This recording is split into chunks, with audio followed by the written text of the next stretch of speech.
السلام علیکم ناظرین، باندی سے رپورٹ شامل کرتے ہیں سکندر علی جمالی کی۔ ملک بھر کی طرح باندی شہر میں بھی یوم شہادت حضرت امام علی مرتضیٰ شیر خدا نہایت عقیدت و احترام سے منایا گیا۔ مداح صحابہ جلوس بسلسلہ یوم شہادت حضرت علی شیر خدا اہل سنت کے مرکزی قادری جامع مسجد پھاٹک روڈ سے زیر قیادت سنی رابطہ کونسل کے ضلعی رہنما علامہ محمد عامر فاروقی اور مقامی رہنما مولانا گل میر جمالی، غلام محمد غوری، غوث علی رحمانی، رضا رحمانی، مسرور احمد جمالی، نیاز بروہی کی قیادت میں نکالی گئی۔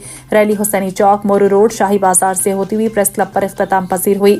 ریلی سے فخر اہل سنت علامہ محمد عامر فاروقی نے خطاب کیا۔ انہوں نے اپنے خطاب میں کہا کہ علی کی طرز زندگی منافقت کی موت ہے۔ شیر خدا حضرت علی سائیں کی زندگی مسلمانوں کے لیے مشر راہ ہے۔ حضرت علی سے محبت ایمان کا حصہ اور جنت کا راستہ ہے۔ آخر میں کشمیر اور فلسطین کے مسلمانوں کی فتح و کامرانی اور وطن عزیز کی مزید ترقی، خوشحالی اور استحکام کے لیے دعا مانگی گئی۔